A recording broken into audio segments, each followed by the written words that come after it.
The sirens had already faded by the time the body was found.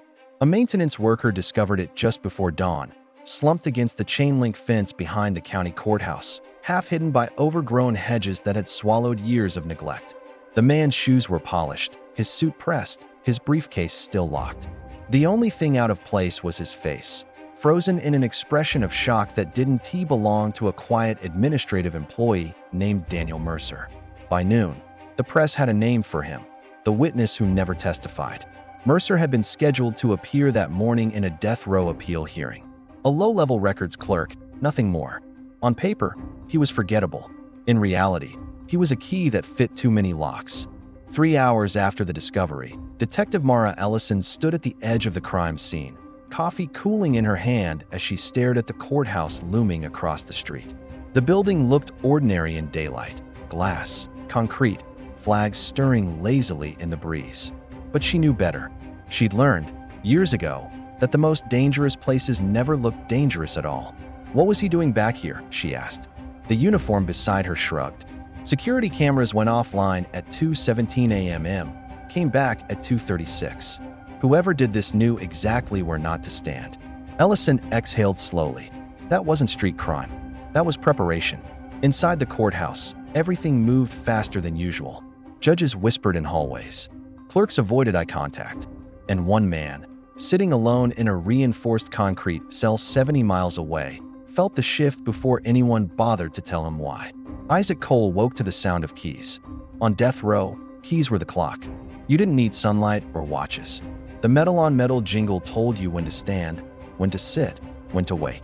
Cole opened his eyes as the slot in his door clanged open and a tray slid through. Breakfast. Same as yesterday. Same as the day before. He didn't touch it. Cole had been on death row for 11 years, convicted of a double homicide that had once dominated headlines and now barely earned a footnote. He had memorized the cracks in his ceiling, the rhythm of footsteps during night checks, the hum of fluorescent lights that never fully turned off. Routine was survival here. Break it, and the walls pushed back. But this morning felt wrong. The guards were quieter, their movements tighter. No jokes, no casual insults, just silence. At 9:04 a.m., his door opened again. "Inmate Cole," a voice said. "Legal visit." Cole frowned. His attorney never came unannounced. The visitation room smelled like disinfectant and old paper. A thick pane of glass separated him from the woman waiting on the other side. She wasn't his lawyer. She was younger, dressed plainly, eyes sharp with the kind of focus that didn't come from textbooks. "My name is Rachel Knox," she said when the phone line clicked on. "I'm an investigator working with the Innocence Review Board." Cole laughed once, dry and humorless. "You're late." "So they keep telling me," she replied. Daniel Mercer was supposed to hand over files today. Cole's laughter stopped. "What files?" he asked. Knox studied him, searching his face for something. Fear, guilt, recognition. Records from the night of your arrest.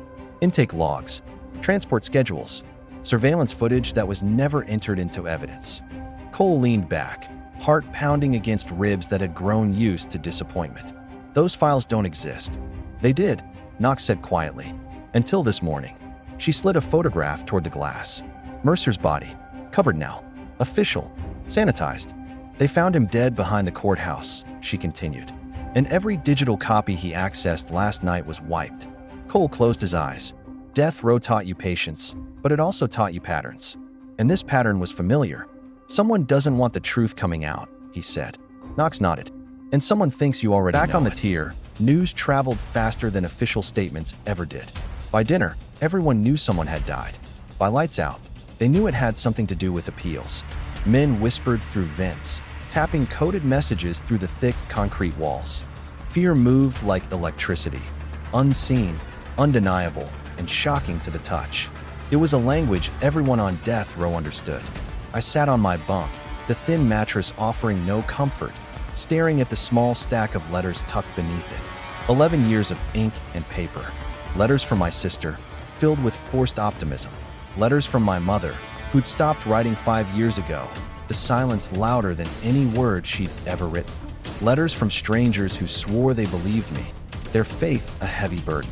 And there was one letter I'd never sent. In it, I had poured out everything I remembered about the night that ruined my life. Every detail, every inconsistency.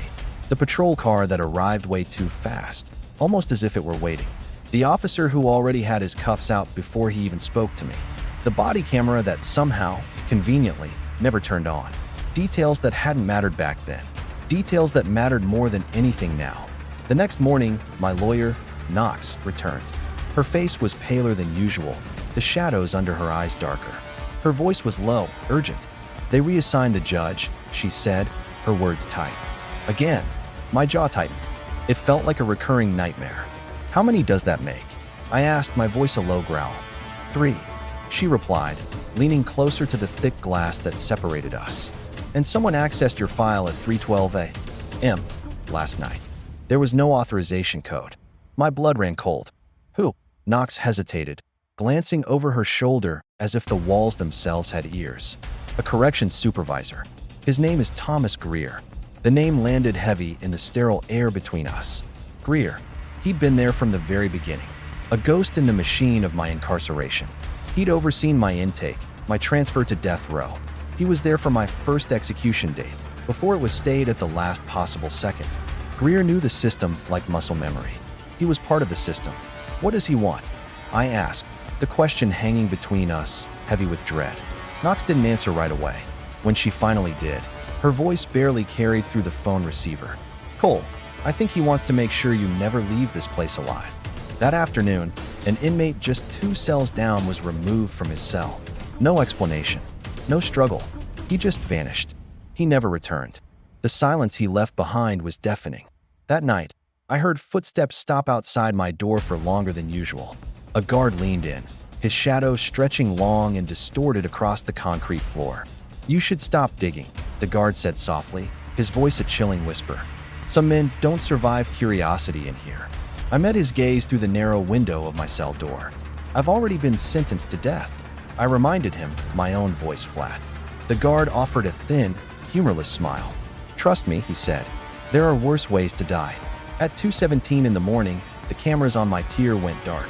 Total blackout. For 19 minutes, the all-seeing eyes of the prison were blind. When they flickered back on, everything looked the same.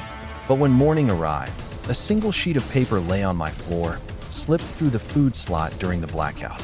No name, no signature, just 6 words, written in stark, block letters.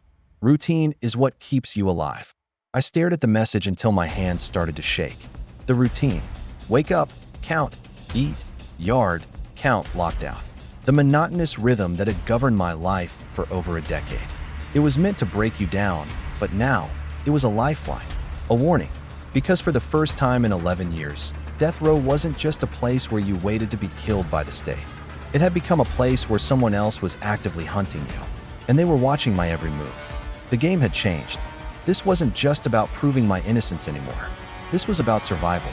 What happens next is a fight not just for the truth, but for my life. Don't forget to follow and subscribe to find out how this story unfolds. Thanks for watching.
Cole's eyebrows rose.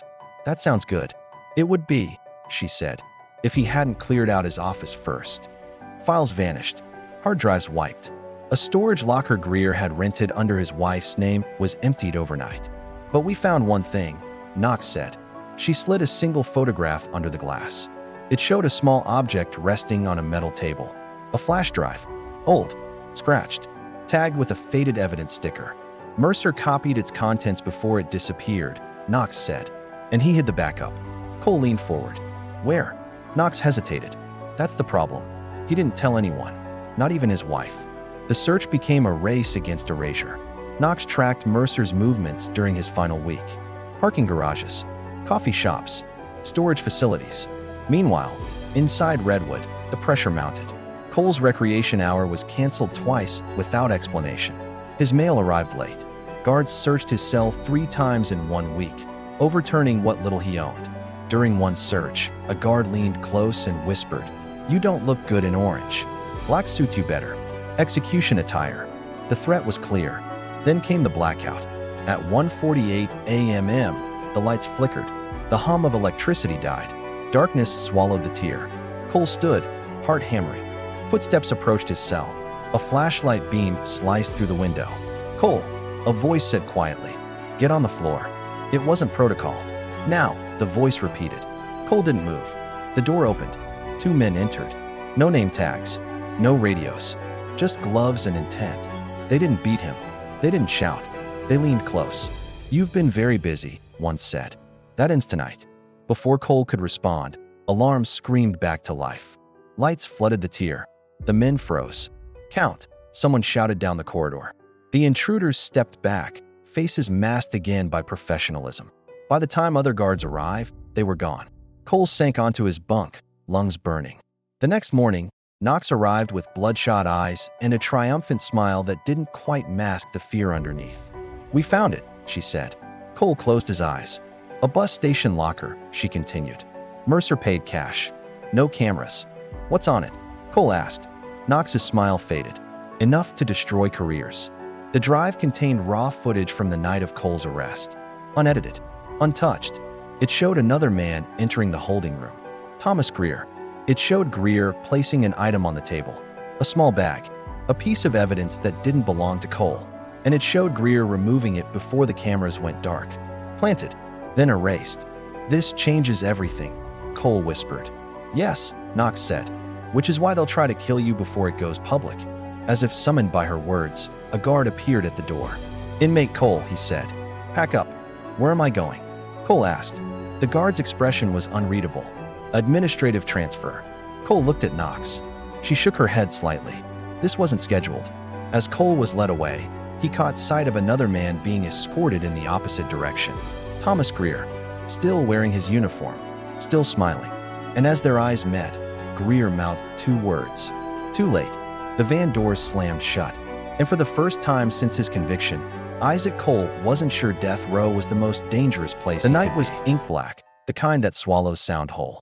I sat shackled in the back of an unmarked van, my heart hammering against my ribs like a trapped bird. They told me it was a standard prison transfer, but I knew better. The guards weren't the usual corrections officers. Their eyes were cold, their silence heavy with unspoken threats.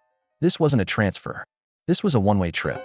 For the past 2 years, from inside a maximum security prison, I had been secretly funneling information to a journalist.